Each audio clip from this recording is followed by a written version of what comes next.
why have we chosen to be involved in this universe? Because Mark Ruffalo said yes. And I was enough to pull me. You were in before me. I said yes originally. Then I heard you said yes, and then I said yes. But now you're... I loved the first. I've been involved in this craziness since Iron Man 2, and I really, really loved Iron Man so much. Yeah. And was really looking for an opportunity to work on something that was, something that was that kind of big, but did it the right way.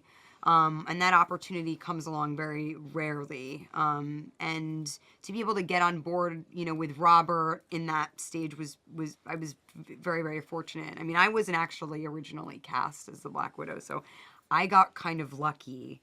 It was like a stroke of good luck that came with me, where I was able to do that, and have been fortunate enough to kind of be carried along because the fans love the character.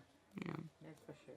So now, just to proceed with that, so from your actor's point of view, is there any difference between Lucy and Natasha? Not from the biographical, right from the psychological point of view. Yeah, there's completely different characters. Totally different characters. I mean, one is very much in herself. The other one is, losing all sense of, humanity within herself. She's completely disconnected from herself. And I think what makes the Widow interesting is that, she appears to be sort of frigid and, kind of cut off. But in fact, she is, I think, pretty, I think she's pretty connected to who she is. And, I think out of all of the Avengers, she seems to know herself the best, I think. Mark, so you are Hulk number 3, I guess. There was Banner, there was Ed Norton. How your beautiful creature is different from them? From both physical and psychological point of view. Well, I'm blessed with the newer technology, so I think it's a lot... The actor's much more involved in the performance of the Hulk than those two. So I think, for the first time, there's a continuity that you feel between Banner and then the Hulk. And so you can play with the different aspects of each of them and where each of them is sort of intersects with the other in the same person. So the other thing is I think Joss Whedon really got it right when he added a bit of humor to Bruce Banner. And so you aren't watching a guy that doesn't want to be there for 2 hours, You're watching a guy who half wants to be there and half doesn't, and, has a sense of humor about himself and also has a sense of, dread, but at the same time, maybe there's some excitement that he gets from turning into the Hulk. There's a lot more going on. You have better pants. And I've got way better way pants. better pants. And they stretch. Any family happiness maybe in the future? Happiness? Happiness. Family happiness? I don't think that's possible. I don't know. You can always adopt. Yes. You are arguably the most humanized superhero. You have your flaws, you have your strengths. What do you think is the force behind your or his strengths and vulnerability?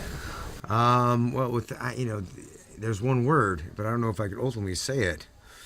I don't think I can without it really being a spoiler. But I know what it is. I think you probably know what it is. But it's a beautiful thing. It's a powerful thing.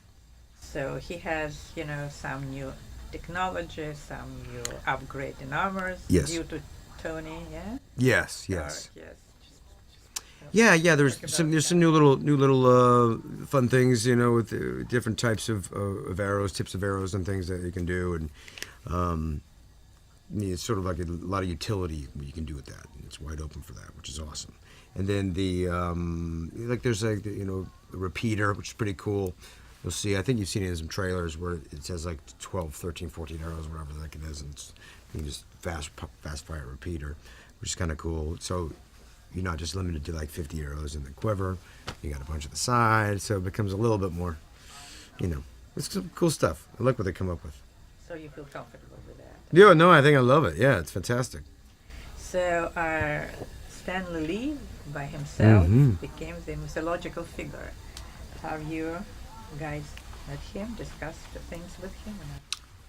I feel like I've met him, but I haven't had discussions about his, his journey or his process. He's a very, very nice man. Yeah. It's very cool to have him all. He's in all on. He's the- on all the sets. Yeah. Yeah. I think he's probably in all the movies too, isn't he? Yeah.